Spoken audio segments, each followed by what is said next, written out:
जय जय रघुवीर समर्थ श्रीमत दासबोध दशक 10वा जगज्योती नाम समास 9वा पुरुष प्रकृती नाम श्रीराम समर्थ श्रीराम समर्थ। आकाश वायो जाला निर्माण तैसी ब्रह्मी मूळ माया जाण त्या वायोमध्ये त्रिगुण आणि पंचभूते। वटबीजी असे वाड फोडू न पाहता न दिसे झाड नाना वृक्षांचे जुंबाड बीजापासून होती। श्री समर्थांनी दशक 10वा ज्याचं नाव आहे जगज्योती नाम आणि त्यामधील समास 9वा पुरुष प्रकृती नाम या समासाचं विवरण समर्थ आज आपल्यासाठी घेत आहेत। समर्थांनी प्रथमच ओळीमध्ये म्हटलेलं आहे आकाशी वायो झाला निर्माण। आकाश कसा निर्माण झाला? आकाशात वायू निर्माण झाला। आकाशी वायो झाला निर्माण तैसी ब्रह्मी मूळ माया जाण त्याचप्रमाणे परब्रह्माच्या ठिकाणी मूळ माया उत्पन्न झाली। त्या वायोमध्ये त्रिगुण आणि पंचभूते म्हणजे अष्टधा प्रकृती। त्या वायोमध्ये जे आकाशात वायू निर्माण झालं, आकाशामध्ये वायू निर्माण झाला त्याप्रमाणे परब्रह्माच्या ठिकाणी मूळ माया उत्पन्न झाली आणि त्या वायूमध्ये सूक्ष्म रूपाने समर्थ म्हणतायत त्या वायूमध्ये त्रिगुण आणि पंचभूते। त्या वायूमध्ये सूक्ष्म रूपाने पंचमहाभूत आणि त्रिगुण असं त्रिगुण आहेत। म्हणून समर्थ म्हणतात आहे प्रत्येक माणसाचा पुनर्जन्म आहे। प्रत्येक माणसाचा पुण्यकर्म केलं तर त्याला स्वर्ग मिळतो, पाप कर्म केलं तर त्याला पापाचे भोग त्याला भोगावे लागतात, त्याला नरकवास होतो। पण पाप आणि पुण्य समत्कृत झालं म्हणजे पाप आणि पुण्य हे समान झाल्यानंतर त्याला काय होतो म्हणजेच कुठल्याही प्रकारच्या कर्माचे फळ न मिळाल्यामुळे म्हणजेच कर्म हे निष्कर्म त्याच्या हातून झाल्यामुळे कर्मातूनच मानवाची मुक्ती झाल्यामुळे तो या जन्म मृत्यूच्या फेऱ्यातूनही सुटतो। म्हणजे जन्म आणि मृत्यू आता पाप आणि पुण्य हे सम झालं तर मनुष्य जन्म मिळतो आणि जर समर्थ म्हणतात जर पाप आपलं त्याच्यातून जर आपण मुक्ती झाली आपली तर मनुष्य काय कशामधून सुटतो तर जन्म मृत्यूच्या फेऱ्यामधून सुटतो। नाही तर पाप जर जास्त झाले असेल तर ते पाप फेडण्यासाठी आपल्याला पुन्हा त्या 84 लक्ष जीवयोनी म्हणजे 84 लक्ष योनी त्याच्यामध्ये आपल्याला अडकावं लागतं आणि म्हणून समर्थ म्हणतात मग पुन्हा ते चक्र सुरू होतं। म्हणजे हा जन्म मृत्यूचा जो फेरा आहे तो काही आपल्याला चुकत नाही। जर आपण पाप केलेलं असेल तर आपल्याला तो काही चुकत नाही, परंतु जर पुण्य केलेलं असेल तर आपल्याला मात्र त्यातून निसटता येतं, त्यातून आपल्याला मोक्ष प्राप्ती मिळते। आणि यासाठी जीवनामध्ये कशाची आवश्यकता आहे आपल्याला हे कशामुळे कळू शकतं की पाप कशामुळे होतं पुण्य कशामुळे होतं, असे कोणतं कार्य करावं ज्याच्यामुळे पुण्य मिळतं, असं कोणतं कार्य टाळावं ज्याच्यामुळे पाप होतं आपल्याकडून घडतं। मग त्याच्यासाठी आपल्याला सद्गुरूंची आवश्यकता आहे, समर्थांची आवश्यकता आहे। आणि ज्यांच्या जीवनामध्ये सद्गुरू भेटतात समर्थ भेटतात सद्गुरूंचा उपदेश जे ऐकतात आणि त्यांच्या उपदेशाप्रमाणे जे वागतात त्यांना खरा परमार्थ घडतो आणि त्या परमार्थातून मनुष्य या जन्म मृत्यूच्या फेऱ्यातून सुटतो। श्री समर्थांनी या संपूर्ण सृष्टीची रचना कशी ब्रह्मापासून झाली आहे हो सगळं विवरण त्यांनी या समासात सांगितलेलं आहे। मग सुरुवातीलाच म्हटलंय आकाशी वायू झाला निर्माण, वायू आकाशामध्ये निर्माण झाला। मग होय हे सगळं विवरण त्यांनी या समासामध्ये समर्थांनी आता चालू केलेलं आहे आणि पूर्ण या समासामध्ये समर्थांनी म्हणजे परमार्थातून मनुष्य या जन्म मृत्यूच्या फेऱ्यातून कसा सुटतो हे सगळं सांगितलेलं आहे। आणि समर्थ हे आपल्याला वारंवार सांगत आहे तो कारण आपल्याला त्याची महती कळावी म्हणून आहे। आणि जोपर्यंत श्रोत्यांच्या मनात तो विचार ठसत नाही तो पक्का होत नाही तोपर्यंत त्याची पुनरावृत्ती करणे हे समर्थांचंच कर्तव्य आहे। समर्थ असं म्हणतायत की जोपर्यंत तुम्ही पुण्य कर्माला लागत नाही, तुमच्यामध्ये बदल होत नाही, तुमच्या नीतिमत्तेत बदल होत नाही, तुमच्यात बदल होत नाही तोपर्यंत मला हे वारंवार सांगावंच लागणार आहे कारण मी निश्चय केलेला आहे तुम्हाला सुधरवायचा। आता तुम्हाला सुधरायचं असेल तर तुम्ही एका विवरणातच सुधरू शकता, एका समर्थांच्या निरूपणामध्ये सुद्धा सुधरू शकता आणि त्याच्यामुळे समर्थांचा अट्टहास आहे की माझा शिष्य हा सगळ्या बाजूने अडकता कामा नये, 84 लक्ष या फेऱ्यामध्ये तो अडकता कामा नये, त्याने मोक्ष प्राप्त करावा अशी समर्थांची इच्छा आहे. त्यामुळे समर्थांची ही सगळी तळमळ चाललेली आहे. सद्गुरूंना माहीत आहे माणसं संसारामध्ये गुंतात, परब्रह्माला विसरतात, म्हणून संसार करून त्या परब्रह्माची आठवण करणं, त्याचं सदैव स्मरण करणं म्हणून हे गरजेचं आहे हो. म्हणून समर्थ काय म्हणतायत, तर समर्थ परब्रह्म आणि परब्रह्मापासून निर्माण झालेली संपूर्ण सृष्टी ही कशी निर्माण झाली. आता समर्थ म्हणत नाही की संसार सोडून परमार्थ करा. प्रपंच करून तुमचा संसार जो काही आहे, त्याची काही जी नियमाने लागून दिलेला जो संसार आहे तोही करा, आणि त्याचबरोबर परमार्थाचीही गोडी ठेवा. नुसता प्रपंच करून तुम्हाला मोक्ष प्राप्ती मिळणार नाही. अरे संसार काही सुटणार नाही आहे. संसारामध्ये सतत आपल्याला कधी सुख आहे, कधी दुःख आहे, परंतु मोक्ष प्राप्ती मात्र नाहीच आहे. वयाची 90 वर्ष संसारात गेली आणि पुढची जर 10 वर्ष आपण जर जगलो आणि ती जर आपण त्याच्यासाठी काढली, परमार्थासाठी जर काढली, तर त्यामध्ये आपल्याला नीट बोलता येत नाही, वाचता डोळ्यांनी नीट दिसत नाही, कानाने ऐकू येत नाही. मग परमार्थ कसा करायचा हो? परमार्थ आपण करू शकत नाही. मग ऐन तारुण्यात नव्हे तर बालपणापासूनच आपल्याला परमार्थाची गोडी लागली पाहिजे, त्याच्याशिवाय आपल्याला मोक्ष प्राप्ती मिळणार नाही. आणि समर्थांचा हा अट्टहास आहे आपल्याला सुधरवायचा. आपणासारखे करीती तत्काळ, न लगे काळ वेळ तया लागी. मग समर्थ याच्यातून आपल्याला सोडवण्यासाठी आलेले आहेत. समर्थांची तळमळ आहे. जर का आपल्या शिष्यांची तळमळ असेल तर नक्कीच आपण या 84 लक्ष जीवयोनीच्या फेऱ्यातून नक्कीच सुटणार आहोत, कारण आपला बापच तेवढा भक्कम आहे, त्याने आपल्याला सुधरवायला घेतलेला आहे. मग त्याच्या पावलावर पाऊल टाकणं गरजेचं आहे हो. म्हणून याचं सगळ्याचं वर्णन समर्थांनी या समासामध्ये केलेलं आहे. समर्थ सुरुवातीच्याच ओवीला म्हणतात आहे, कारण आता ही तर सृष्टी कशी निर्माण झाली, ब्रह्मदेवाने सृष्टी निर्माण केली. आता ब्रह्मदेवाने सृष्टी कशी निर्माण केली म्हणूनच दिलंय पुरुष प्रकृती नाम. समासाचं नाव काय आहे? समास 9 पुरुष प्रकृती नाम. मग समर्थ म्हणतात आहे आकाशी वायू झाला निर्माण. आकाश कशामध्ये, वायू कशामध्ये निर्माण झाला, तर वायू आकाशामध्ये निर्माण झाला. तैसी ब्रह्मी मूळ माया जाण, त्या वायूमध्ये त्रिगुण आणि पंचमहाभूते. मग आता म्हटलेलं आहे तसंच ब्रह्मामध्ये मूळ माया निर्माण झाली. तैसी ब्रह्मी मूळ माया जाण, त्या वायूमध्ये त्रिगुण आणि पंचमहाभूते. म्हणजे श्री समर्थाने आकाशी वायू झाला निर्माण, आकाशामध्येच वायूचा जन्म झाला. त्याप्रमाणे ब्रह्मामध्ये माया जन्माला आली. आता वारा कुठून आला माहित नाही हो. आकाशामध्ये वारा आला, पण तो वारा तरी आला तरी कुठून ते काही माहित नाही.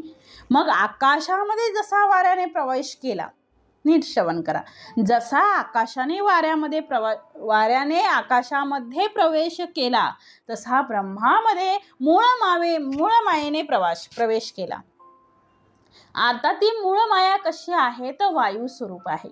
म्हणून समर्थ म्हणतात आहे त्या वायूमध्ये त्रिगुण आणि पंचमहाभूते. आता त्रिगुण म्हणजे सत्व, रज आणि तम हे 3 झाले, आणि पंचमहाभूत आप, तेज, अग्नी, वायू, पृथ्वी, आकाश हे जे 5 पंचमहाभूत आहे, 5 अधिक 3 म्हणजे 8 ही अष्टदा प्रकृती आपण म्हणतो. त्या वायूमध्येच त्रिगुण आले, पंचमहाभूत आली. आणि ती कशी आली?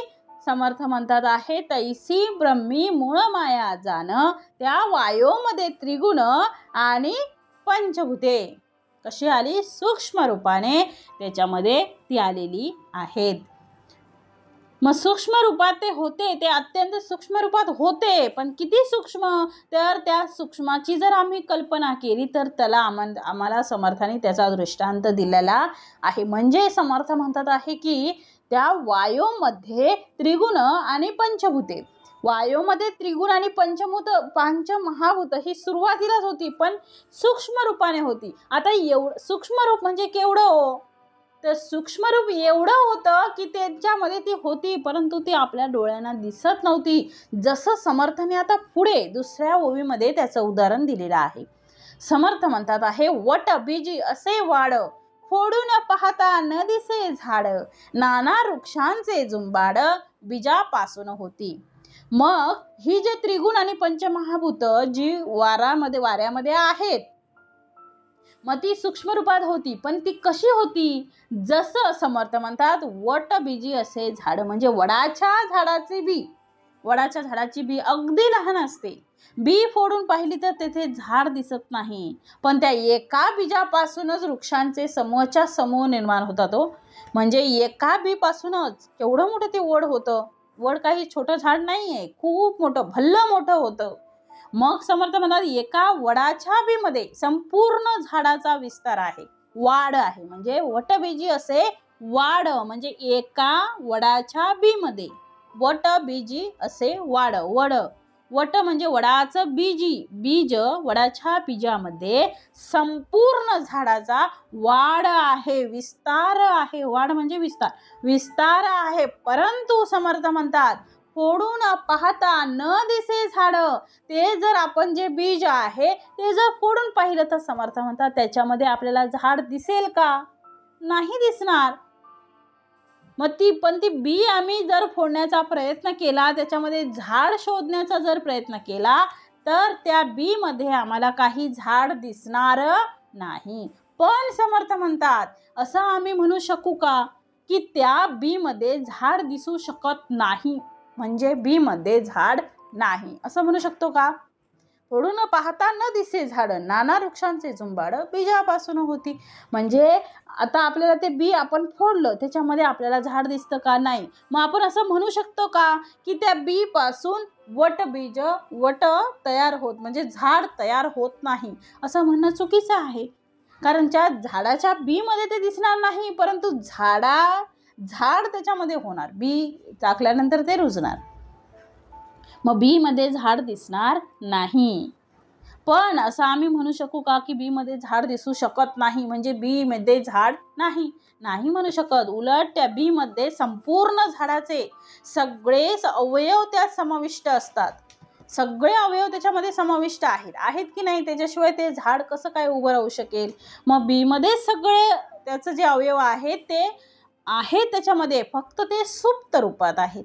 आणि त्यामुळे त्या सूक्ष्म रूपातून त्यांना प्रगट होण्यासाठी जो वेळ लागतो, म्हणजे त्याच्यासाठी ते बीज आहे ते मातीत टाकावं लागतं, मग ते रुजून येतं, म्हणजे त्याला मातीचा आधार घ्यावा लागतो. मातीच्या आधाराशिवाय ते बीज कसं उगवेल? आणि त्यानुसार ते वटबीज विशाल असलेल्या अशा वटवृक्षाचं रूप धारण करतं. म्हणून समर्थ म्हणतात तैसी बीज रूप मूळ माया. तैसी पुढच्या ओळीमध्ये दिलेला आहे. तैसी बीजरूप मूळ माया विस्तार झाला तेथून या, तिचे स्वरूप शोधून या बरे पहावे. मग आता म्हणतात आहे समर्थ या ब्रह्मामध्ये तैसी बीजरूप मूळ माया, तशी मूळ माया ही बीजरूप असून, मूळ माया कशी आहे? जसं बीज रूप आहे तशीच मूळ माया आहे. तिच्यापासून या दृश्य सृष्टीचा विस्तार संपूर्ण झालेला आहे. आणि त्या मूळ मायेचे स्वरूप नीट विचारपूर्वक आपण जाणून घ्यावे. म्हणून समर्थ म्हणतात तैसी बीजरूप मूळ माया विस्तार झाला तेथून या, तिचे स्वरूप शोधून या बरे पहावे. तिचे स्वरूप नीट विचारपूर्वक जाणून घ्या. कारण या ब्रह्मामध्ये तैसी बीजरूप मूळ माया, या ब्रह्मामध्ये निर्गुण निराकार असलेल्या ब्रह्मामध्ये वायूची झुळूक आली, ती मूळ माया आहे. वायू आणि जाणीव म्हणजेच मूळ माया. वायूची झुळूक आली ती मूळ माया, आणि त्या मूळ मायेमध्ये अष्टधा प्रकृती आहे. आता अष्टधा प्रकृती म्हणजे ती सूक्ष्म रूपाने आहे. त्रिगुण आहे, सत्व रज आणि तम आणि पंचमहाभूत आहेत. म्हणजे वाऱ्यामध्ये ही सगळी पंचमहाभूत आणि त्रिगुण आहेत. रजतम आणि सत्व यांचा स्पर्श कोणाला झाला? ब्रह्माला झाला. कोणाला झाला सांगितलेला आहे? ब्रह्माला झालेला आहे. तैसी बीजरूप मूळ माया.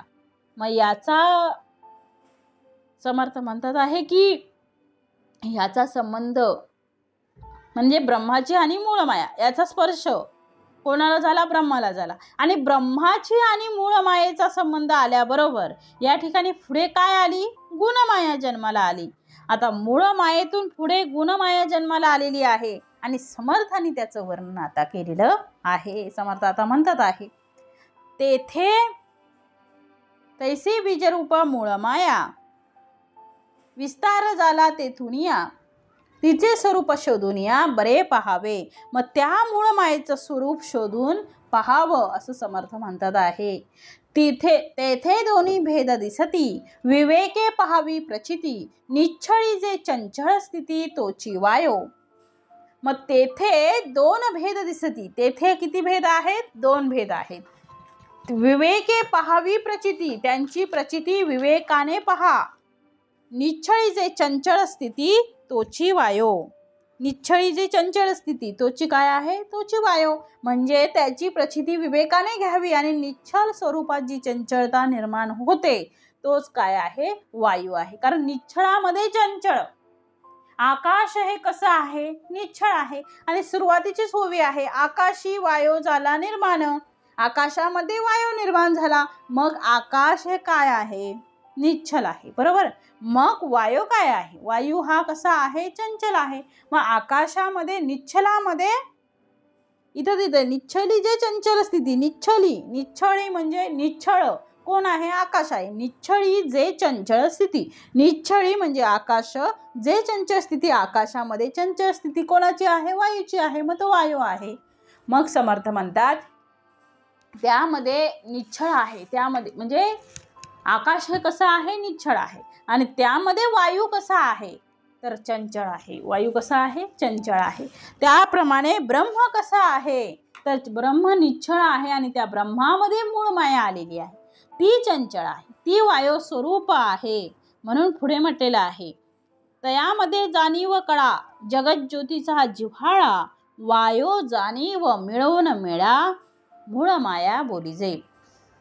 सरिता म्हणता बायको भासे, तेथे पाहता पाणीचं असे, विवेकी हो समजा तैसे मूळ मायेसी. समर्थांनी दृष्टांतही दिलेत आणि सिद्धांतही सांगितले आहे. दृष्टांत दिलेत कारण आपल्याला समजावं, कारण काही गोष्टी आपल्याला कळत नाहीत, त्याचा अर्थ समजत नाही. अर्थ समजून घेण्यासाठी, ती आपल्याला संकल्पना स्पष्ट होण्यासाठी समर्थांनी खूप दृष्टांत दिलेले आहेत. आता समर्थ म्हणतात, तयामध्ये जाणीव कळा, जगज्योतीचा जिव्हाळा, वायो जाणीव मिळवून मेळा, मूळ माया बोलीजे. म्हणजे त्यामध्ये जी जाणीव असते, त्यामध्ये जाणीव कळा, त्यामध्ये जी जाणीव असते, जगज्योतीचा जिव्हाळा, ते जगज्योतीचे सातत्याने अस्तित्व आहे. वायो जाणीव मिळवून मेळा, मूळ माया बोलीजे. वायू आणि जाणीव दोन्ही मिळून मूळ माया असते. मग आता मूळ माया म्हणजे काय? जाणीव आणि जगज्योती. जगज्योती म्हणजे काय? जगाला जिने ज्योती प्रदान केली, म्हणजे प्राण प्रदान केले, म्हणून तिला जगज्योती म्हटलेलं आहे. म्हणून या दशकाचं नाव आहे जगज्योती नाम. समर्थ म्हणतात आहे, तयामध्ये जाणीव कळा आणि त्यामध्ये जगज्योतीचा जिव्हाळा, वायो जाणीव मिळवून मेळा, मूळ माया बोलीजे. आता ही मूळ माया म्हटल्याबरोबर आपल्या कल्पनेमध्ये स्त्री रूप धारण होते. हो, मूळ माया म्हणजे आपल्याला वाटतं स्त्रीलिंगी आहे, म्हणजे स्त्री आहे. एखादी स्त्री कसं, तसं मूळ माया असं वाटतं, स्त्री रूप असं. कारण माया हा शब्द स्त्रीलिंगी आहे. समर्थ म्हणतात शब्द स्त्रीलिंगी असला तरी ती स्त्री तिथे उभी राहत नाही. उदाहरणार्थ पुढे दिलेला आहे समर्थांनी, सरिता म्हणता बायको भासे. काय म्हटले बघा, जसं आपल्याला वाटतं मूळ माया म्हणजे जसं आपल्याला स्त्री रूप वाटतं, तसं समर्थ म्हणतात, सरिता म्हणता बायको भासे, तेथे पाहता पाणीच असे, विवेकी हो समजा तैसे मूळ मायेसी. मग सरिता आपण कोणाला म्हणतो?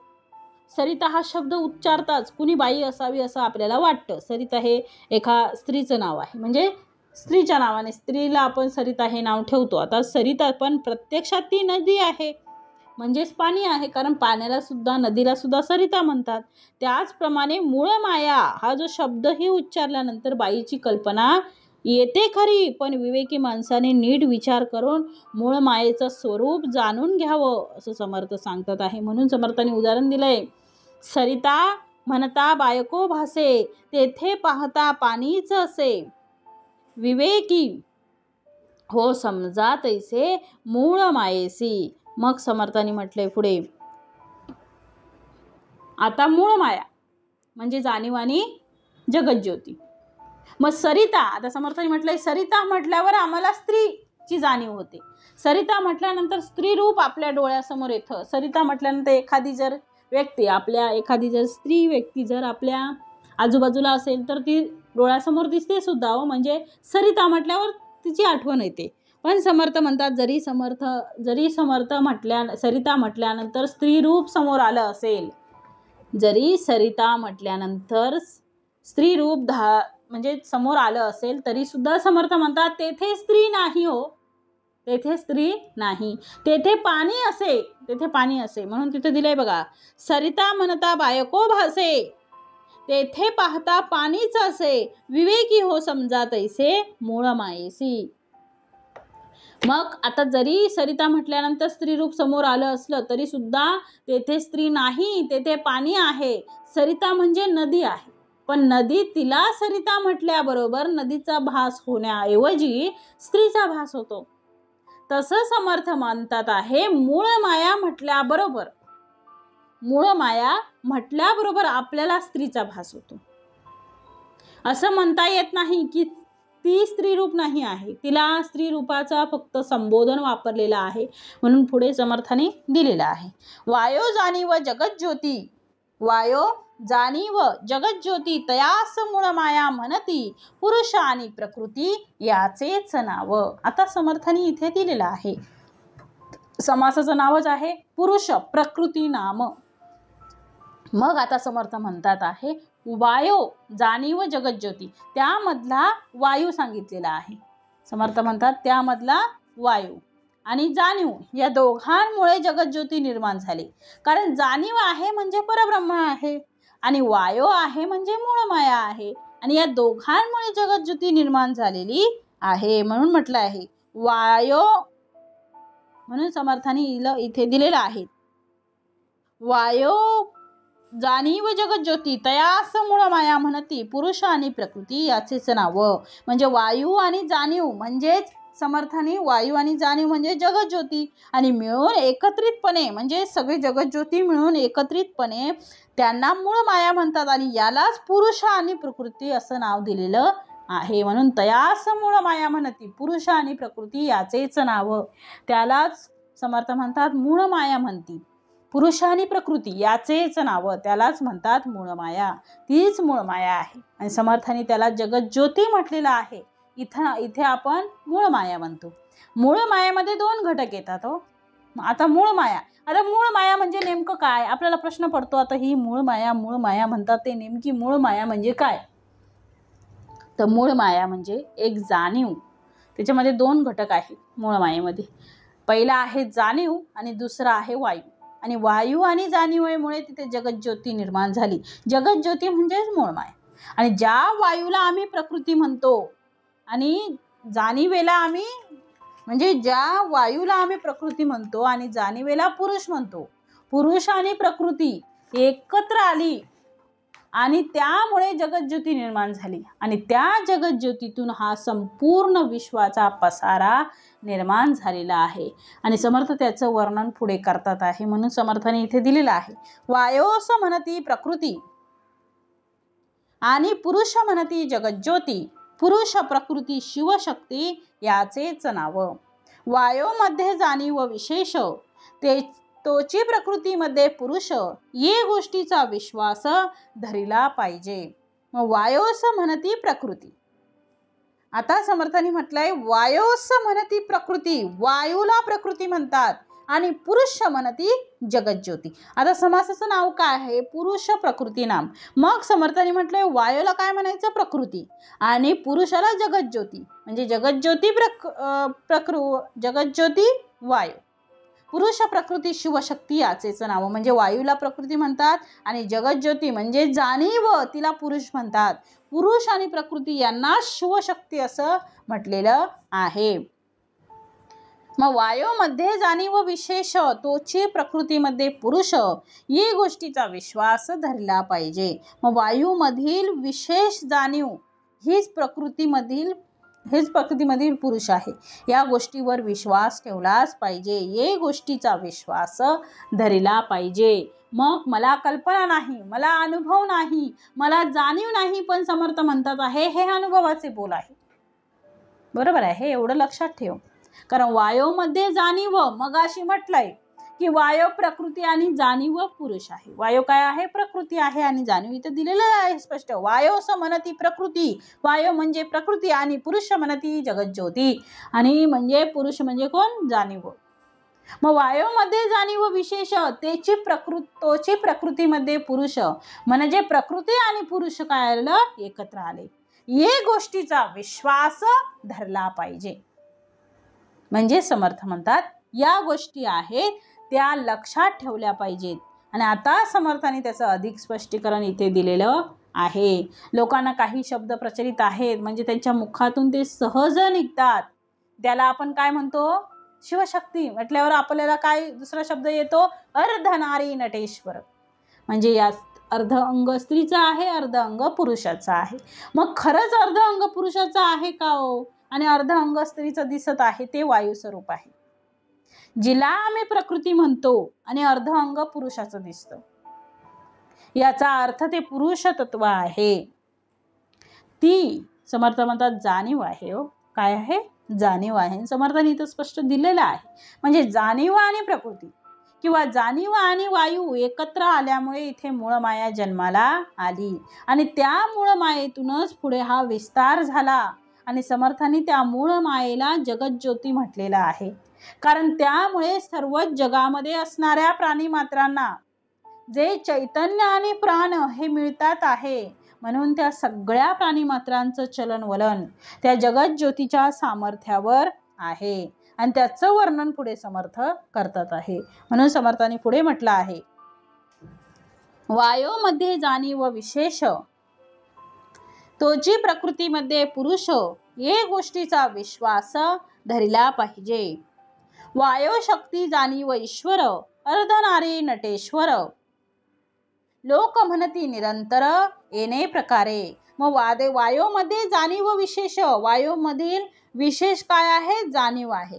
तोची प्रकृतीमध्ये पुरुष, वायोमध्ये जाणीव विशेष आहे, हीच प्रकृतीमधील पुरुष आहे. ये गोष्टीचा विश्वास धरला पाहिजे, या गोष्टीवर विश्वास ठेवलाच पाहिजे. वायो शक्ती आणि ईश्वर, वायो शक्ती आणि ईश्वर, वायो शक्ती जाणीव ईश्वर, अर्धनारी नटेश्वर. म्हणजे वायू शक्तिमय आहे आणि तर ईश्वर काय आहे? जाणीवमय आहे. वायो शक्तिमय आहे, जाणीव ईश्वर, ईश्वर जाणीवमय आहे. अर्धनारी नटेश्वर, यालाच अर्धनारी नटेश्वर असंही आपण लोक म्हणतो. लोक म्हणती निरंतर येणे प्रकारे. पुढे म्हटलं आहे, वायोमध्ये जाणीव गुण, तेची ईश्वराचे लक्षण, तयापासून त्रिगुण पुढे झाले. म्हणजे त्यामध्ये जाणीव आहे. वायूमध्ये काय आहे? तो जाणीव हा जो गुण आहे तो वायूमध्ये आहे. तेची ईश्वराचे लक्षण, तेच ईश्वराचं लक्षण आहे. तयापासून त्रिगुण पुढे झाले. त्याच्यापासूनच पुढे काय झाले? त्रिगुण उत्पन्न झाले. आता त्रिगुण म्हणजे काय? रज, तम आणि सत्व. मग तया गुणांमध्ये सत्व गुण निखळ जाणीव लक्षण, त्याचा देहधारी आपण विष्णू झाला. मग वायोमध्ये जाणीव गुण, तेची ईश्वराचे लक्षण, तयापासून त्रिगुण पुढे झाले. मग समर्थ म्हणतात त्यामध्ये जाणीव आहे, त्या जाणीवेला ईश्वर म्हटलेला आहे. आम्ही त्याला चैतन्य म्हणू, शक्ती म्हणू, शांती चैतन्य म्हणू, सुपर पॉवर म्हणा. पण ही जी जाणीव आहे जी अचेतनाला चेतन करते, वायू आणि जाणीव, याचा अर्थ प्रकृती आणि पुरुष, यामध्ये पुरुष आम्ही ज्याला म्हणतो ते ईश्वर तत्व आहे आणि प्रकृती हे काय आहे? वायू तत्व आहे. आणि या दोघांमुळे इथे त्रिगुण निर्माण झाले. आणि त्या जाणीवेतूनच म्हणजे भगवंताच्या अंशातूनच रज, तम, सत्व असं 3 गुण जन्माला आले. आणि पुढे त्या 3 गुणातून 3 देव जन्माला आले. पहिला आपण म्हटलं उकार तो विष्णू, मकार तो महेशू, बोली जेती. म्हणजे असे 3 देव. म्हणून समर्थ म्हणतात आहे की उकार तो विष्णू, मकार तो महेशू, असे 3 देव जेथून उत्पन्न तो हा गजानन माय बाप. मग अकार तो ब्रह्म, अकार तो ब्रह्म, उकार तो विष्णू आणि मकार महेश. याचा अर्थ इथे रज, तम आणि सत्व अशा प्रकारचे 3 गुण इथे जन्माला आलेले आहेत. विष्णूचा कोणता आहे तर सत्वगुण आहे. म्हणजे विष्णूचा उकार तो विष्णू, विष्णूचा सत्वगुण आहे. शंकराचा तमोगुण आहे, भगवान शंकरांचा कोणता आहे तमोगुण आहे आणि ब्रह्माचा रजगुण आहे. अशा प्रकारे 3 गुण या जाणीवेत जन्माला आले आणि जाणीव म्हणजे समर्थांनी सांगितलेलं आहे ईश्वर आहे आणि ईश्वरातूनच हे 3 गुण जन्माला आले आणि पुढे पंचमहाभूत आणि 3 त्रिगुण म्हणजे 3 गुण यांचा विस्तारच म्हणजे अष्टदा प्रकृती आहे. आणि समर्थ पुढे तेच सांगतात आहे त्या गुणांमध्ये सत्वगुण, त्या 3 गुणांमध्ये काय काय आहे सत्वगुण आहे. निखळ जाणीव लक्षण, त्याचा देहधारी आपण विष्णू झाला. त्यांच्या अंशे जग चाले ऐसे भगवद्गीता बोले, गुंतले तेची उगवले विचार पाहता. म्हणजे या त्रिगुणांवर जग चालतं आहे. मग समर्थांनी म्हटलंय त्या गुणामध्ये सत्वगुण, त्या गुणामध्ये सत्वगुण म्हणजे रज तम आणि सत्व याच्यातला सत्वगुण आहे. आणि म्हणून समर्थ म्हणतात आहे की हा सत्वगुणाचा कोण आहे तर सत्वगुणाचे भगवान विष्णू आहेत आणि त्यांनी प्रतिपालन या सृष्टीचं केलेलं आहे. तेच प्रतिपालक आहेत. म्हणून विष्णू हे सृष्टीचे पालक असल्यामुळे या राजाला सुद्धा आपण विष्णूंचा अवतार मानतो, कारण तो सुद्धा राजा आहे. तो राजा सुद्धा धरतीचं या राज्याचं प्रतिपालन करतो. म्हणून म्हटलंय तया गुणामध्ये सत्वगुण म्हणजे या 3 त्रिगुणांपैकी जो शुद्ध सत्वगुण आहे ते जाणीवेचं लक्षण आहे. म्हणून पुढे म्हटलंय निखळ जाणीव लक्षण म्हणजे हा सत्वगुण आहे. या 3 गुणांमध्ये जो सत्वगुण आहे तो निखळ जाणीव लक्षण म्हणजे ते जाणीवेचं लक्षण आहे आणि त्याचा देहधारी आपण विष्णू झाला. मग त्याचा देहधारी कोण आहे तर भगवान विष्णू त्याचे देहधारी आहेत. म्हणून समर्थ म्हणतात त्या गुणामध्ये सत्वगुण ही कशी जाणीव आहे तर समर्थ पुढे सांगतात आहे निखळ जाणीव लक्षण. तिथे दुसरा कुठलाही लवलेश नाही, फक्त पूर्ण शुद्ध सत्वगुण आहे. आणि पण पूर्ण सत्वगुण एका ठिकाणी असल्यामुळे त्याला चलित करण्यासाठी, त्याला प्रवाही करण्यासाठी कोणाची गरज आहे तर रजगुणाची गरज आहे. कारण रजोगुणही तेवढाच महत्त्वाचा आहे, कारण रजोगुण असल्याशिवाय ते चलित होणार नाही. मग समर्थ म्हणतात आहे एका ठिकाण नाही, हा पूर्ण सत्वगुण एका ठिकाणी असल्यामुळे त्याला चरित करावं लागतं, प्रवाही करावं लागतं. त्यासाठी आपल्याला रजगुणाची गरज लागते. म्हणून तिथे ब्रह्म आला. आता रजगुण म्हटला की ब्रह्म आला. मग त्याचा देहधारी विष्णू, त्याचा देहधारी आपण विष्णू झाला. आणि पुढे म्हटलंय समर्थाने त्याच्या अंशे जग चाले ऐसे भगवद्गीता बोले, गुंतले तोची उगवले, गुंतले तेची उगवले विचार पाहता. एक जाणीव वाटली प्राणी मात्रांस विभागली, जाण जाणो वाचविली सर्वत्र काया. मग आता समर्थ म्हणतात आहे त्याच्या अंशे जग चाले. आता त्यांच्या अंशाने जग चालते आहे असं कोण म्हणतंय ऐसे भगवद्गीता बोले, असं भगवद्गीता सांगते आहे. भगवान श्रीकृष्णांची भगवद्गीता श्रीकृष्ण बोलतात आहे. असं कोण सांगते भगवद्गीता सांगते आहे. गुंतले तेची उगवले विचार पाहता म्हणजे दृश्यामुळे गुंतल्या, दृश्यामध्ये गुंतल्यामध्ये म्हणजे दृश्यामध्ये गुंतल्यामुळे शुद्ध जाणीवेचा हा अंश म्हणजे अहम ब्रह्मास्मी लोप पावतो आणि सारासार विचाराने तो प्रचितीलाही आपल्या येतो. म्हणून म्हटलं आहे भगवद्गीतेमध्ये भगवंतानी सुद्धा या विष्णूमुळे, या एका विष्णूच्या अंशामुळे, विष्णूंच्या अंशामुळे, भगवान विष्णूंच्या अंशामुळे हे संपूर्ण जगत चालते आहे हे सांगितलेलं आहे. म्हणून म्हटलंय ईश्वर सर्वभूतानाम म्हणजे भगवद्गीतेतलं हे वचन आहे. ईश्वर सर्व प्राणी मात्रांमध्ये, सर्व भूत मात्रांमध्ये आहे. म्हणजे म्हटले ईश्वर सर्व भूतानाम म्हणून जग चालते आहे. आणि भगवान श्रीकृष्ण ते सांगतात आहे की ईश्वर सर्व प्राणी मात्रांमध्येच आहे. कोणत्या रूपाने आहे तर जाणीव रूपाने आहे. म्हणून समर्थ म्हणतात जाणीव एक असं म्हटलेलं आहे. जाणीव म्हणजे अंतःकरण. मग समर्थ म्हणतात आहे की सगळ्यांचं अंतःकरण काय आहे एक आहे. सगळ्यांची जाणीव एक आहे, म्हणून जाणीव रूपाने विष्णू भगवंत तिथे आहेत. आणि म्हणून समर्थांनी म्हटलंय पुढे, एक जाणीव वाटली, एक जाणीव वाटली प्राणी मात्रांस विभागली, जाण जाणो वाचविली सर्वत्र काया. म्हणजे ती शुद्ध जाणीवच सर्व प्राणी मात्रांमध्ये विभागली गेलेली आहे. आणि त्या जाणीवेच्या योगाने सर्व प्राणी मात्र आपापल्या देहाचं रक्षण करतात आहे. कारण ही जाणीव खूप महत्वाची आहे हो. एक जाणीव वाटली, वाटली म्हणजे काय? वाटली म्हणजे वाटणे हो. तशी भगवंताने, त्या ईश्वराने, त्या सद्गुरूंनी, त्या समर्थाने ही सृष्टी निर्माण केली. प्रत्येक प्राणी मात्रांना जाणीव वाटलेली आहे. जाणीव नसेल तर सगळं व्यर्थ आहे हो. म्हणूनच जाणीव दिलेली आहे. तो त्याच्या जवळ आहे म्हणून खेळ सुरू आहे. ती जाणीव काढून घेतली की तो काय होणार? आउट, म्हणजे तो राहणार नाही. ती जाणीवच ते सगळं करते आहे. अशा प्रकारचा जाणीवेचा पत्ता भगवंतांनी आपल्या हाताने दिलेला आहे. तो आमच्या अंतरात्म्यामध्ये आहे. कारण जाणीव बघा, आता ज्यावेळी म्हणजे आपल्याला जर एखादं पेन टोचलं, म्हणजे कोणाने एखाद्याने जर पेन टोचलं, पेन्सिल टोचली, एखादा पिन टोचला हाताला, तर आपल्याला काय होतं? स्पर्श जाणवतो, म्हणजे जाणीव होते हो. आतून आवाज येतो की काहीतरी आपल्याला लागलेलं आहे, टोचलेलं आहे, म्हणजे ती जाणीव आहे. जाणीवच नसती तर तिथे आपण आऊट झालो असतो, म्हणजे आपलं मरण झालं असतं. आपण जसं म्हणजे देह ठेवल्यानंतर त्याला काहीही करा, त्याला काहीही कळत नाही, म्हणजे जाणीवच नाही हो. जाणीवच नाही, मग त्या अंतरात्म्यामध्ये काय आहे? काहीच नाही. जाणीव आहे म्हणून तो अंतरात्मा आहे. आणि म्हणून आम्ही बोलतो आहे, म्हणून आम्ही काम करतो आहे, म्हणून आम्ही चालतो आहे, कार्य करतो आहे, सुख उपभोगतो आहे. सुख दुःखाची जाणीव सुद्धा आपल्याला त्या एका जाणीवेमुळे होते आहे. जाणीव, सुख आहे, दुःख आहे, आपल्या जाणीवेमुळे कळतंय हो.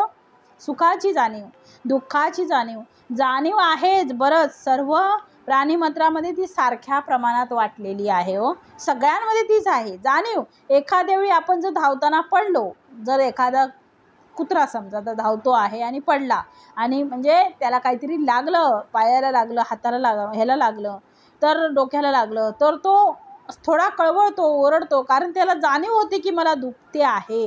म्हणजे कोणाला कमी अधिक वाटले असं काही नाही, सर्वांना सेमच आहे. सगळ्यांमध्ये जाणीव सारखीच आहे.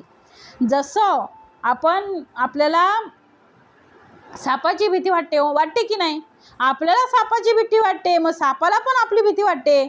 आपण सापाला घाबरतो, साप आपल्याला घाबरतो, म्हणजे ती जाणीव आहे. दोघांमध्ये तीच भीती आहे, तीच भीतीची जाणीव आहे. दोघेही एकमेकांना घाबरतात आहे, म्हणजे भय नावाची ही जाणीव आहे. काय आहे? भय नावाची ही जाणीव आहे. आणि ही दोघांकडेही आहे. एकाकडे जास्त, एकाकडे कमी असं काही नाही, सेम, म्हणजे सगळीकडे भगवंताने सारखी वाटलेली आहे. आणि संरक्षणाचीही जाणीव दोघांकडे आहे. आपलं संरक्षण झालं, श्री विष्णूंनी आपलं संरक्षण केलेलं आहे. श्री विष्णू आपलं संरक्षण करतात. प्रत्येक जण आपापलं संरक्षण करतात आहे. म्हणून इथे समर्थ म्हणतात आहे की अशा प्रकारे एक जाणीव वाटली प्राणी मात्रांस विभागली, जाण जाणो वाचविली सर्वत्र काया. म्हणजे ती शुद्ध जाणीवच सर्व प्राणी मात्रांमध्ये विभागलेली आहे. आणि त्या जाणीवेच्या योगानेच सर्व प्राणी मात्र आपल्या आपल्या देहाचं रक्षण करतात आहे. अशा प्रकारे सर्वत्र काय दिसते आहे? काया दिसते आहे. जाण जाणो वाचविली सर्वत्र काया. मग काय दिसते? परमेश्वराने बघा आपलं रक्षण करण्यासाठी किंवा प्राण्यांचं रक्षण व्हावं, देहाचं रक्षण व्हावं, त्याच्यासाठी त्यांना काया दिलेली आहे. तयेचे नाव जगज्योती, प्राणी मात्र तिचे न जिती, याची रोकडी प्रचिती प्रत्यक्ष पहावी. पक्षी श्वापद किडा मुंगी, कोणी एक प्राणी जगी, जाणीव खेळे त्याच्या अंगी निरंतर. म्हणजे तयेचे नाव जगज्योती, जगज्योती म्हणजेच मूळ माया, म्हणजे जाणीव, वाराने जाणीव. त्या शुद्ध जाणीवेचे नावच काय आहे? जगज्योती आहे. आणि प्राणी मात्र तिचे न जिती, आणि तिच्या योगाने सर्व प्राणी मात्र काय आहेत? प्राणी मात्र तिचे न जिती, म्हणजे जिवंत आहेत, जगतात आहेत. याची रोकडी प्रचिती प्रत्यक्ष पाहावी. याचा प्रत्यक्ष अनुभव आपल्याला नेहमीच येतो आहे. मग तिचं नाव काय आहे? तर जगज्योती आहे.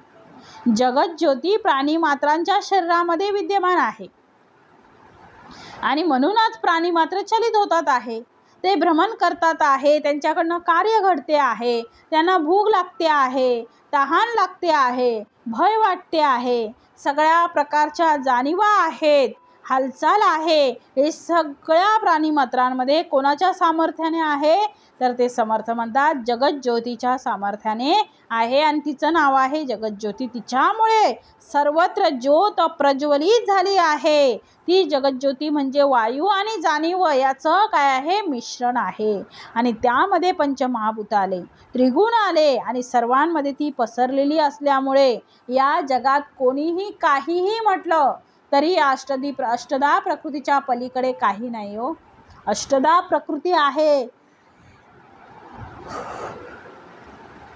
समर्थ म्हणतात याच्या पलीकडे काहीही नाही आणि त्यामध्ये फक्त जाणीव आल्याबरोबर, ईश्वर तत्व आल्याबरोबर सगळी सृष्टी ही अशा प्रकारे चलित झालेली दिसते आहे, कार्य करताना दिसते आहे, तिच्यामध्ये जिवंतपणा आहे आणि तेज आम्हाला तिच्यामध्ये दिसते आहे. म्हणून समर्थ म्हणतात आहे एक नाही तर सगळेच घ्या. म्हणून पुढच्या ओळीमध्ये दिलेलं आहे समर्थांनी, फक्त आपण मनुष्यच नाही, प्राणीच नाही तर पक्षी, श्वापद, किडा, मुंगी कोणी एक प्राणी जगी, जाणीव खेळ त्यांचा अंगी निरंतर, जाणोनी काया पळवती, तेन गुणे वाचती, दडती आणि लपती जाण जाणो.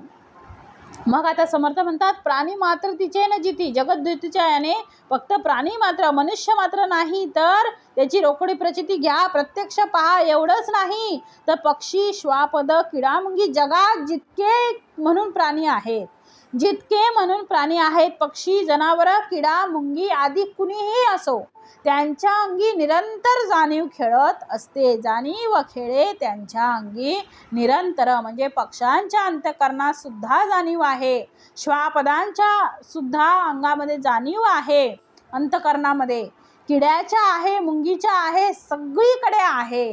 जो जीव या पृथ्वीवर आहे त्या सगळ्यामध्ये ती जाणीव आहे. म्हणून पुढे म्हटलेलं आहे जाणवणे काया पळवती, ते न गुणे वाचती, दडती आणि लपती जाण जाणो. अवघ्या जगास वाचविती, मनोनी नामे जगज्योती, ते गेली या प्राणी मरती जेथील तेथे. मग आता म्हटलंय समर्थांनी जाणवणे काया पळवती, म्हणजे जाणीवेच्या योगाने त्यांना धोका वाटला की ते पळून जातात. जाणीव कळते की आपल्याला इथे धोका आहे तेव्हा ते काय आपलं प्राण वाचवतात आणि त्याच्या योगाने ते काय होतात पळून जातात आणि जीव वाचवतात आपला. आणि दडती आणि लपती जाण जाणो, म्हणजे जाणीवेमुळेच ते लपतात, दडतात आणि अशा प्रकारे स्वतःचं संरक्षण करतात. मग आता समर्थांनी इथे म्हटलेलं आहे जाणीव आहे आणि त्यामुळे समर्थ म्हणतात आहे लक्षात घ्या की संपूर्ण जगामध्ये सगळे प्राणी मात्र पळतात. त्यांची काया घेऊन हरिण पळते आहे, वाघही पळतो आहे, त्यांच्या मागे दोघांच्याही ठिकाणी जाणीव रूप आहे. दोघंही चलित होताना दिसतात आहे. त्याचं कारण काय आहे तर तेने गुणे वाचती, पळून गेला तर वाचला, लपून राहतात. म्हणजे पळून गेलं तेने गुणे वाचती, ते जर पळून गेले तरच वाचू शकतात. म्हणजे समर्थ म्हणतात आपल्या देहाचं रक्षण करण्यासाठी, आपल्या स्वतःचं संरक्षण करण्यासाठी त्यांना काया घेऊन पळती, लपती, म्हणजे त्यांना स्वतःचा जीव वाचवण्यासाठी लपावं लागतं, पळावं लागतं, दडून राहावं लागतं, कारण त्याशिवाय त्यांचा जीव वाचणं काय आहे कठीण आहे. म्हणून तेने गुणे वाचती, पळून गेला तर वाचला, लपून राहतात, दडती, लपती, म्हणजे जसं बेडूक मातीचा रंग धारण करून ओल्या मातीमध्ये जाऊन बसतात आपण तिथे दिसू नये म्हणून, जसं तसंच सरडा झाडावर चढतो. सरडा बघा आपला रंग बदलत असतो, कारण उन्हाळ्यात तो पिवळा होतो, कारण उन्हाळ्यामध्ये पिवळा रंग दिसत असतो म्हणून तो पिवळा होतो. पावसाळ्यात दिसताना कसा होतो पालवी सगळीकडे फुटलेली असते. जसं उन्हाळ्यात सगळीकडे ऊन पडतं आणि सगळं पिवळं पिवळं दिसतं, तसा तो सरडा पण आपला रंग धारण करतो, पिवळा रंग.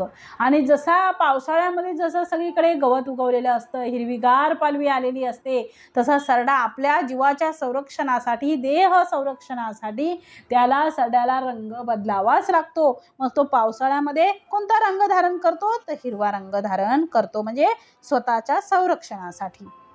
त्याचा रंगच बदलतो, कारण त्यालाही वाचायचं आहे, कारण तिथे जाणीव रूप आहे. ज्याला जाणीव आहे त्याला आपली काया वाचली पाहिजे, आपण राहिलो पाहिजे असं त्याला वाटतं. म्हणून अशा प्रकारे अवघ्या जगास वाचविती. कोण वाचवते? तर कोण वाचवते? समर्थ म्हणतात जगज्योती वाचवते आहे. म्हणजे जगज्योती म्हणजे जाणीव आहे हो. नीट लक्ष द्या. जगज्योती शब्द मोठा असला तरी जगज्योती म्हणजे जाणीव आहे. ती जाणीव आपल्याला वाचवते. आता आपल्याला कोण मारणार आहे हे आपल्या जाणीवीने कळते. आतमध्ये आपल्याला कळतं की जाणीव होते की हा माणूस असा असा आहे, असं असं आपल्याला मारणार आहे.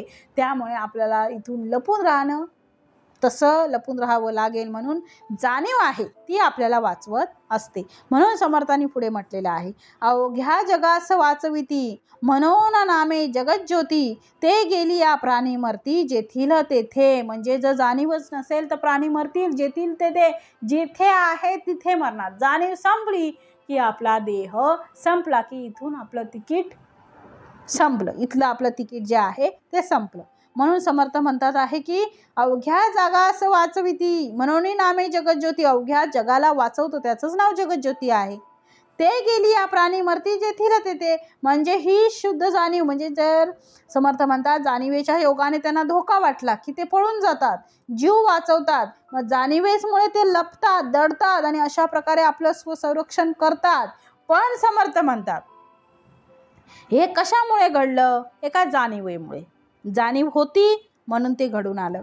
आता समर्थ म्हणतात जर जाणीवच नसेल, म्हणजे ही शुद्ध जाणीवच सर्व जगास वाचवते म्हणून तिला जगज्योती म्हणतात, परंतु ती जाणीवच नष्ट झाली की त्या प्राणी जिथल्या तिथे काय होतात? मरून पडतात. म्हणजे जगज्योती निघून गेल्यानंतर फक्त काया शिल्लक राहते, प्राण निघून जातात, ईश्वर तत्व निघून जातं. म्हणून अशा प्रकारे जगज्योतीच्या सामर्थ्याने सगळ्या प्राणीमात्रांमध्ये ते ईश्वर तत्व सामावलेलं आहे.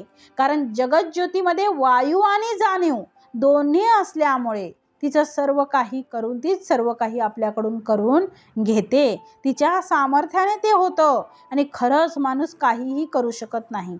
भगवंत आहे म्हणून हे सगळं चालतं आहे. माणूस काहीच करत नाही, तो भगवंत त्यात वास करतो आहे म्हणून रक्ताभिसरण होतं आहे.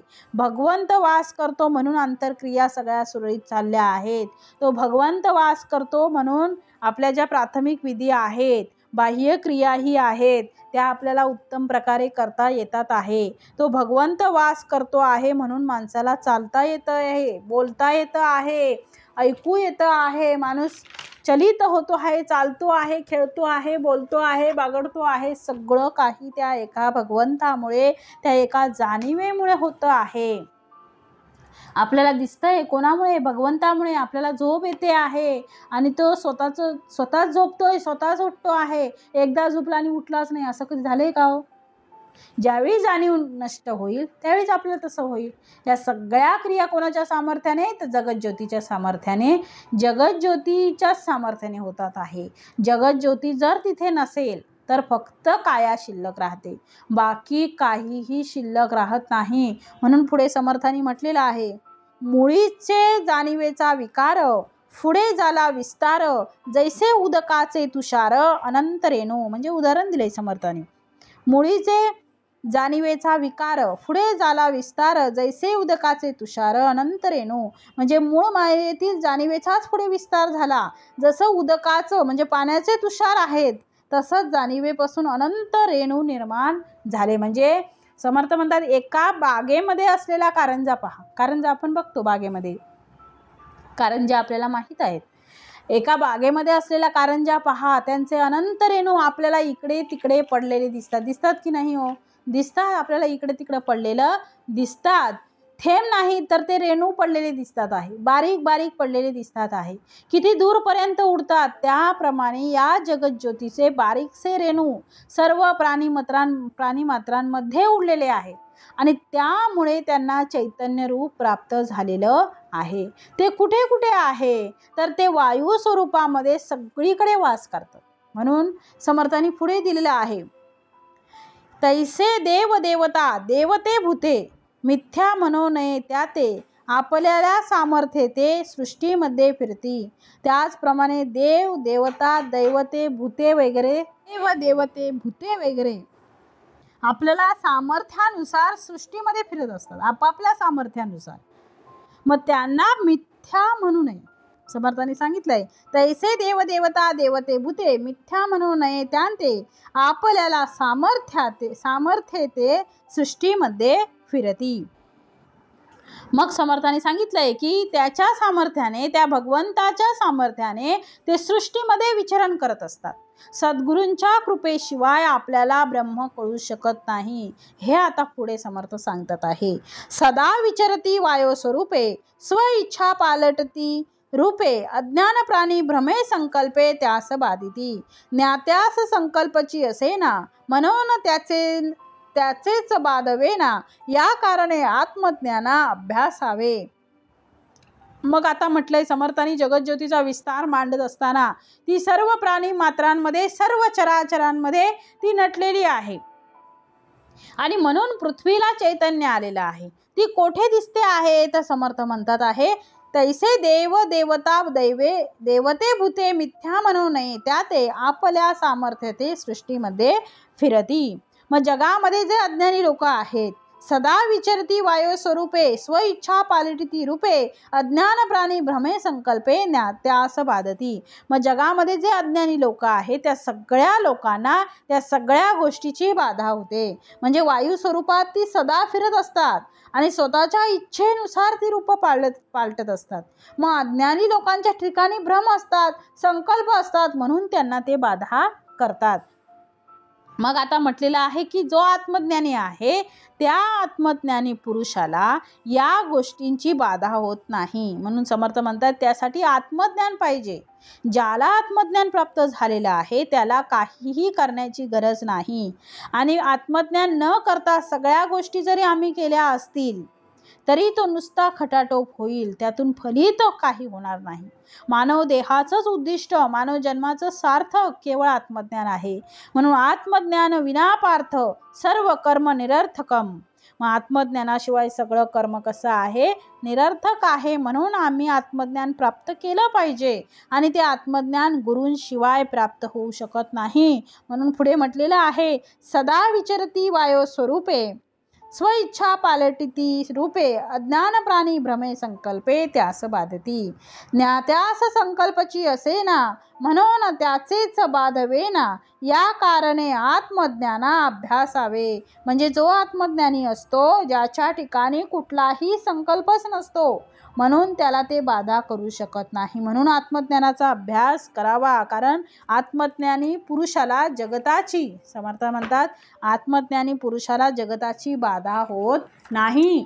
जगताची बाधा त्यांना होते की जे जगतामध्ये रमतात, या जगताला सत्य मानतात आणि ब्रह्मज्ञानापासून दूर राहतात. अशांना आत्मस्वरूपाचं भान नसतं आणि त्यामुळे ते भान नसल्यामुळे ते जगताला खरं मानून त्याची त्यांना बाधा होते. स्वप्नात कोण घाबरतो? ज्याला स्वप्न हे खरं वाटते, ज्याला स्वप्न हे खरं वाटते तो घाबरतो. स्वप्नात स्वप्न आहे हे जेव्हा लक्षात येतं तेव्हा तो स्वप्नात सुद्धा घाबरणार नाही. तसं आम्ही जागृतीमध्येच आहोत. म्हणजे आत्मज्ञान प्राप्त झालं असेल तर आम्हाला या जगताचं दिसणारं हे दृश्य जग आहे, हे दृश्य आहे. त्यामुळे आम्हाला भय वाटणार नाही. सुख दुःख उद्वेग चिंता हे शिल्लकच राहणार नाही. आणि म्हणून त्यासाठी आत्मज्ञान पाहिजे. आणि म्हणून ते आत्मज्ञान प्राप्त जर झालं तर माणसाला सर्व कर्म नाही केलं किंवा केलं तरी त्या कर्माची सुद्धा बाधा त्याला होणार नाही. म्हणजे कर्म हे कसं होईल? निष्कर्म होईल. कर्मातून पाप पुण्याचा जन्म होणार नाही. म्हणून बंध मुक्तीचा प्रश्नच निर्माण होणार नाही, कारण तो मुक्तच आहे. म्हणून समर्थ म्हणतात आहे पुढच्या ओळीमध्ये, अभ्यासिली आत्मज्ञान सर्व कर्मास होय खंडन, हे रोकडी प्रचित प्रमाण संदेह नाही. म्हणजे आत्मज्ञानाचा अभ्यास केला तर सर्व कर्मांचं खंडन होईल आणि ही अगदी रोकडी प्रचिती आहे. त्याच संदेहाला काय आहे? जगात जागाच नाही. संशय घेऊ नका, संदेह ठेवू नका, समर्थ म्हणतात आहे. संशय घेऊ नका, संदेह ठेवू नका. ज्याला आत्मज्ञान प्राप्त झालेला आहे त्याला कर्माची बाधा नाही. आत्मज्ञानाविना, आत्मज्ञानाशिवाय सगळे कर्म बाधतात. आत्मज्ञान प्राप्त झाल्यानंतर कर्म केले तरी ते बाधत नाही आणि नाही केलं तरी बिघडत नाही. म्हणून तो संसार करून सुद्धा आत्मज्ञानी पुरुष जो नित्यमुक्त असतो आणि ज्याला आत्मज्ञान प्राप्त झालं नाही त्यांनी संन्यास घेऊन सुद्धा तो बद्ध असतो. म्हणून आत्मज्ञानाची गरज समर्थ म्हणतात आहे, त्याची गरज आहे. त्यासाठी आत्मज्ञान प्राप्त करा. म्हणून म्हटलंय अभ्यास लिया आत्मज्ञान, सर्व कर्मास होय खंडन, ते रोकडी प्रचित प्रमाण संदेह नाही. ज्ञाने विना कर्म विघडे, हे तो कदापि न घडे, सद्गुरु विना ज्ञान जोडे, हेही अघटित. म्हणून काय म्हटलंय, ज्ञाने विना कर्म विघडे, हे तो कदापि न घडे, सद्गुरु विना ज्ञान जोडे, हेही अघटित.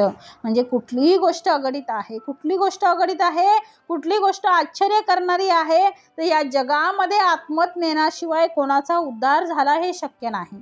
सद्गुरूंशिवाय आत्मज्ञान प्राप्त झालं हे कधीही होऊ शकत नाही. म्हणजेच आत्मज्ञानाशिवाय मुक्ती नाही आणि मुक्ती प्राप्त होण्यासाठी आत्मज्ञान पाहिजे आणि आत्मज्ञान प्राप्तीसाठी सद्गुरू पाहिजेत. म्हणजे सद्गुरू, आत्मज्ञान आणि मग मुक्ती, अशा प्रकारची ती शृंखला त्या शिडीने आम्हाला चढावं लागेल. म्हणजे पहिलं सद्गुरू, नंतर आत्मज्ञान, नंतर मुक्ती. म्हणून समर्थ म्हणतात आहे, म्हणून सद्गुरू करावा सुंदर ओवी आहे, म्हणून सद्गुरू करावा सत्संग शोधून धरावा, तत्व विचार विवरावा अंतर्यामी. म्हणून समर्थ म्हणतात आहे की आत्मज्ञानाचा अभ्यास केल्याने कर्माचं खंडन होतं. ही काय आहे, रोकडी प्रचिती आहे, त्या संदेहाला जागाच नाही. पण ज्ञानाशिवाय कर्मफल कदापि नष्ट होत नाही. त्याचप्रमाणे सद्गुरूंशिवाय ज्ञान झालं असं कधीही घडू शकत नाही. म्हणून म्हटलंय म्हणून सद्गुरू करावा. काय सांगितलंय, म्हणून सद्गुरू करावा, सत्संग शोधून धरावा, तत्व विचार विवरावा अंतर्यामी. म्हणून सद्गुरूंना शरण जावं, शोधून सत्संग करावा आणि अंतर्यामी तत्व विवराने. समर्थ म्हणतात आहे पुढे तत्वविचाराचे मनन निजध्यास करावं. मग समर्थाने आता इथे म्हटलंय, ही ओवी फारच सुंदर आहे, म्हणून सद्गुरू करावा. सद्गुरू करावा म्हणजे आता गुरु भेटला पाहिजे. गुरु करणे म्हणजे काय करणे हो, गुरु फक्त गुरुपौर्णिमेच्या दिवशी त्यांची पूजा करणे नाही, मंत्र द्यावा म्हणून नाही, आम्ही घरी जावे आणि महिन्यातून एकदा सुद्धा तो जपू नये. आपल्याला गुरुपौर्णिमेला मंत्र दिला आणि महिन्यातून एकदा पण नाही जपला, असं आपण करू नये. सद्गुरु वचने विश्वास आहे मुख्य सत्शिष्याचे लक्षण. म्हणजे सद्गुरु वचने विश्वास मुख्य सत्शिष्याचं लक्षण काय आहे. सद्गुरूंच्या वचनावर विश्वास हेच सत्शिष्याचं लक्षण आहे. मुख्य सत्शिष्य असा आहे की त्याचा सद्गुरूंवर पूर्ण विश्वास असतो. उपदेश या शब्दाचा अर्थ नुसता मंत्र होत नाही. उपदेश म्हणजे नुसतं गुरुला मानणं नाही. उपदेश म्हणजे खरा अर्थ असा आहे की गुरु जे जे सांगतील त्या रस्त्याने सतत प्रगती करत राहणं, तो खरा उपदेश आहे. आणि उपदेशासाठी आपण गुरूंच्या सानिध्याची आपल्याला गरज असते. नाहीतर एकदा गुरु केल्यानंतर गुरुपौर्णिमेशिवाय त्यांची आठवण होत नाही आणि त्या गुरुमंत्रांचीही आठवण होत नाही. आपण मंत्राचा जप करावा, सद्गुरूंनी दिलेल्या मंत्राचा जप करावा. सद्गुरूंनी जर आपल्याला मंत्र दिला असेल तर त्यावर पूर्ण श्रद्धेने विश्वास ठेवावा, सद्गुरूंवर विश्वास ठेवावा आणि त्याप्रमाणे आपण आपलं जीवन जगावं. सद्गुरू त्या योग्य आम्हाला प्राप्त होतील आणि सद्गुरूंची कृपा त्यामुळे मिळेल आणि त्यामुळे ब्रह्मज्ञान प्राप्त होईल आणि मग आम्हाला मुक्तता मिळेल. म्हणून समर्थांनी ते सांगितलेलं आहे, म्हणून सद्गुरू करावा म्हणजे सद्गुरूंना आपलं मानलं पाहिजे, सद्गुरूंच्या सानिध्यात राहिलं पाहिजे, मंत्र उपदेश घेतला पाहिजे, आपल्या सर्व शंका त्यांना विचारल्या पाहिजेत. नुसतं ऐकूनही चालणार नाही. आम्हाला सद्गुरू प्राप्त झाल्यानंतर सद्गुरूंकडून जितकं ज्ञान आपल्याला प्राप्त करता येईल तेवढं प्राप्त करावा. सद्गुरू खूप तळमळ करतात शिष्यांचा उद्धार होण्यासाठी, पण तितकीच तळमळ शिष्यालाही हवी असते, शिष्याचीही हवी असते. कधी कधी गुरूंची तळमळ असते, शिष्याची तळमळ नसते. अशा वेळी उद्धार होणार नाही. एका हाताने जशी टाळी वाजत नाही त्याला दोन हात लागतात, त्याप्रमाणे ब्रह्मज्ञान सुद्धा एकतर्फी होत नाही. तेवढा शिष्यही तयार पाहिजे, त्याचीही तयारी पाहिजे आणि गुरुही पाहिजे. म्हणून सद्गुरू कोणाला म्हणावं तर ज्यांनी प्रत्यक्ष अनुभव प्राप्त त्यांना झालेला आहे, त्यांनी ईश्वर प्राप्त केला आहे, ब्रह्मज्ञान प्राप्त झालेलं आहे त्यांना. आणि त्या सद्गुरूंना जशी ब्रह्मज्ञानाची प्राप्ती झाली तशी ते आपल्या शिष्याला घडवून आणू शकतात, म्हणून त्यांचा घडवून आणतात, म्हणून त्यांचं नाव सद्गुरू आहे. म्हणून सद्गुरू वाचोनी सापडेना सोय, धरावे ते पाय आधी आधी. याचा अर्थ सद्गुरू करावा आणि आधी धरा. याचा अर्थ म्हणजे बालपणापासूनच सुरुवात करावी, म्हातारपणी करू. म्हातारपण आल्यानंतर सद्गुरूंचे पाय धरल्यावर काय श्री सेवा होईल हो. त्यावेळी धड बोलताही येत नाही, आवड उडत नाही, आवाज फुटत नाही. वयाची 70 वर्ष लोटून गेली, किती उशीर झालेला आहे तुला परमार्थ द्यायला. आता काय करणार. तरुणपणात वेळ वाया घालवण्यापेक्षा आपलं मन सद्गुरू भक्तीत अडकवा. आपल्याला एकदाच नरदेह प्राप्त होतो. ते खऱ्या अर्थाने आपल्याला लागलेली ही नरदेहाची लॉटरी आहे. परमेश्वराने आपल्याला एवढं मोठं आयुष्य दिलेलं आहे, तर त्या आयुष्याचं खऱ्या अर्थाने आपण त्या आयुष्याचा खऱ्या अर्थाने लाभ करून घ्यावा. आणि खऱ्या अर्थाने उद्धार करायचा असेल नरदेहाचा, तर सद्गुरूंना प्राप्त केल्यानंतर त्यांनी सांगितलेल्या वचनाप्रमाणे वागावं. याचा अर्थ सद्गुरूंचा उपदेश घ्यावा. त्या नरदेहाचं सोनं करा. नाम घेताना पहिलं वैखरीने जपावं, मग मध्यमेने जपावं, मग पच्छंती, आणि नंतर हळूहळू तो उतरता उतरता परेमध्ये येऊन जप करावा. परेपर्यंत आमचा जप गेला, म्हणजेच परावाणीतून आम्ही जप करू लागलो की मग मात्र सद्गुरू म्हणतात की आता तुझा उद्धार होणार. आम्ही वैखरीनेच घेत नाही, जीभच हलत नाही, आम्हाला तळमळच नाही. मग सद्गुरू तरी काय करतील हो. आमची तळमळ पण तेवढी पाहिजे हो. डॉक्टर औषध लिहून देतात, तो मेडिकलमधून जाऊन आणणं, मेडिकलमध्ये जाऊन ते औषध घेतलं त्याच्याशिवाय आरोग्य प्राप्त होणार नाही. डॉक्टर म्हणतात माझी तळमळ होती, मी त्याची परीक्षा केली, त्याला मी औषधही दिलं, त्याने घेतलं नाही, त्याला मी काय करू. म्हणून सद्गुरू तेच सांगतात, मी त्याला सांगितलं पण त्यानेच ऐकलं नाही, त्याला मी काहीही करू शकत नाही. दोघांचीही तळमळ असली पाहिजे. म्हणून समर्थ म्हणतात आहे सत्संग शोधून धरावा. म्हणून समर्थांनी सांगितलं आहे, म्हणून सद्गुरू करावा आणि केल्यानंतर सत्संग शोधून धरावा, तत्व विचार विवरावा अंतर्यामी. जर आम्हाला भेटले असतील सद्गुरू तर सद्गुरूनंतर आम्ही सत्संग सारखा केला तर सद्गुरूंचे महत्त्व कायम राहतं, ते आपल्याला कळतं. आणि नुसता फोटोना हार घालणं, विशिष्ट दिवशी पूजा करणं आणि संकट पडल्यावर रामराम करणं याने आपली संकट दूर होत नसतात. म्हणजे संकट येण्याच्या अगोदर जर आम्ही भगवंताचं नाम घेतलं तर संकटच येत नाही. म्हणून दुःखमे सुमरीन हर कोई करे, दुःखमे स्मरण हर कोई करे, सुखमे करे ना कोय, सुखमे यदि स्मरण करे तो दुःख काय को होय. जर आम्ही सुखामध्ये जर आम्ही भगवंताचं नाम घेतलं तर आम्हाला दुःख प्राप्त होणार नाही. आम्ही दुःखात भगवंताचं नाम घेतलं तर ते म्हणतात आता तुला गरज पडली म्हणून तू माझ्याकडे धावत आला. भगवंत सुद्धा म्हणतात की माझं तू सुखामध्ये सुद्धा नाम घे. म्हणून समर्थांनी पुढे म्हटलेलं आहे, तत्वे तत्व निरसोन जाता, आपणची तत्वता अनन्य भावे सार्थकता सहजची झाले. म्हणजे तत्वाने तत्वांचं निरसन झालं की आपण केवळ आत्मस्वरूपाने उरतो. आणि आत्म्याशी अनन्य भाव ठेवल्याने स्वस्वरूपानुभव येऊन साहजिकच सार्थकता लाभते. मग अनन्य भावे, भाव तो असलाच पाहिजे पण तो कसा अनन्य असला पाहिजे. माणसाचा भाव असतो पण तो अनन्य नसतो. आज इथे बसतो उद्या तिथे बसतो. जसा तो भुंगा एका फुलावरून दुसऱ्या फुलावर बसतो आणि दुसऱ्या फुलावरून तिसऱ्या फुलावर बसतो. फुलावर बसेल आणि मकरंद घेऊन येईल, त्याचा स्वार्थ मकरंदाशी आहे, फुलाशी नाही.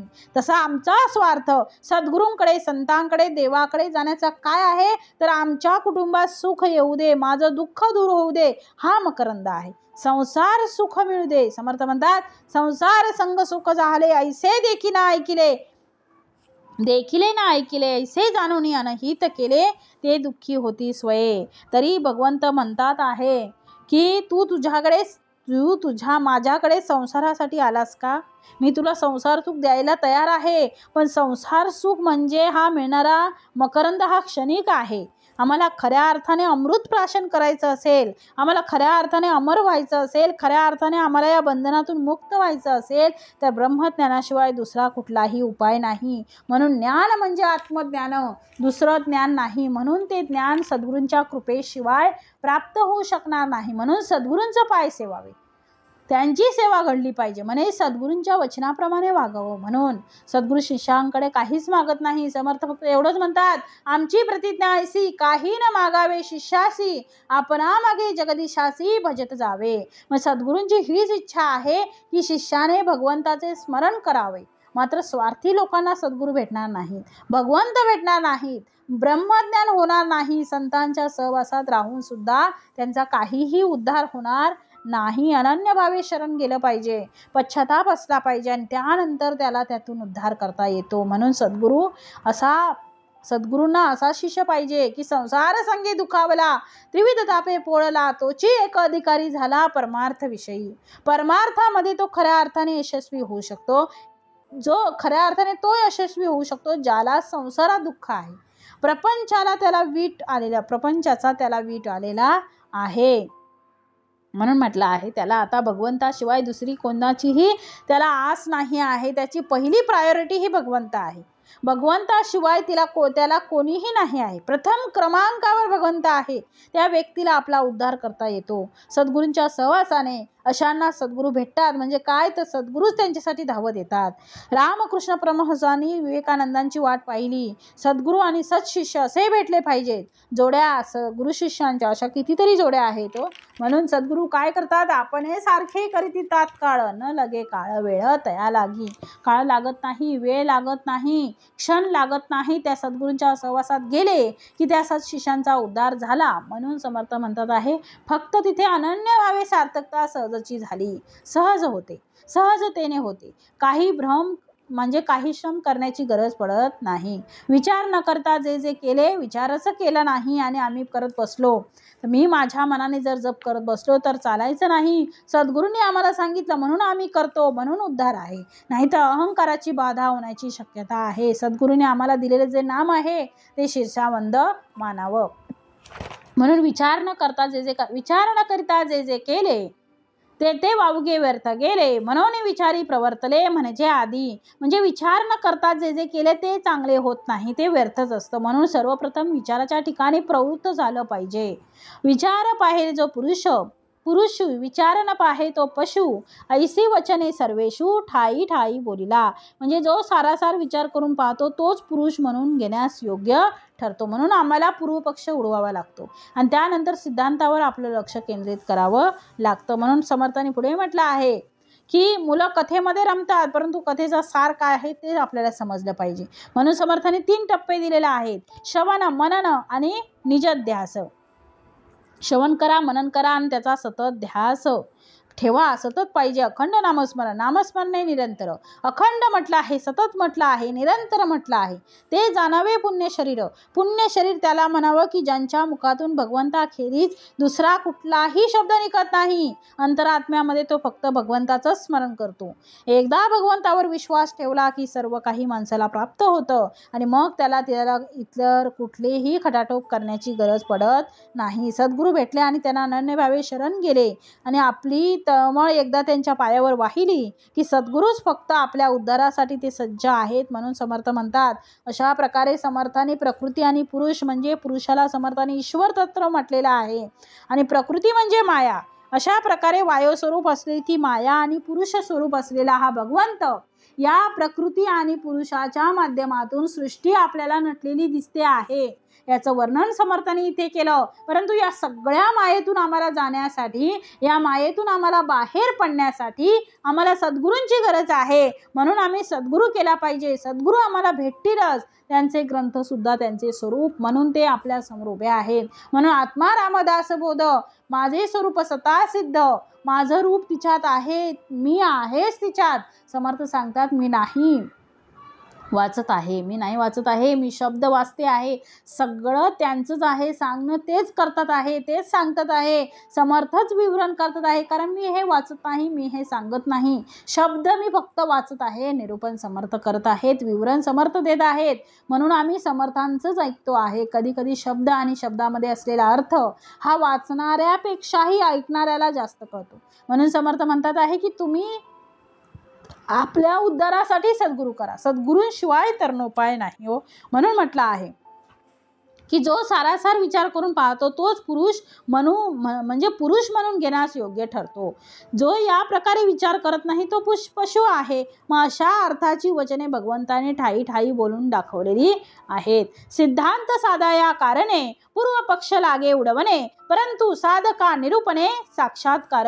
म्हणजे सिद्धांतांचा निश्चय व्हावा म्हणून प्रथम पूर्व पक्ष मांडून त्यांचं खंडन करावं लागतं, पण साधकांनी चर्चेच्यात न गुरफटता आत्मसाक्षात्कार करून घ्यावा. श्रवण मनन निजध्यास. समर्थांनी 3 टप्पे सांगितले. पहिला श्रवण, दुसरा मनन आणि तिसरा निजध्यास. प्रचितीने बाणता विश्वास, रोकडा साक्षात्कार सायास करणेची न लगे. म्हणजे सतत श्रवण मनन निजध्यासन केलं तर प्रचिती येते, विश्वास वाढतो, विश्वास दृढ होतो आणि मग काय होतं, रोकडा साक्षात्कार सायास करण्याची न लगे. मग रोकडा साक्षात्कार होण्यासाठी वेगळं सायास करायची काहीच गरज नाही, वेगळे श्रम करायची काहीच गरज नाही. इति श्रीदासबोधे गुरुशिष्य संवादे पुरुष प्रकृती नाम समास 9. जय जय रघुवीर समर्थ.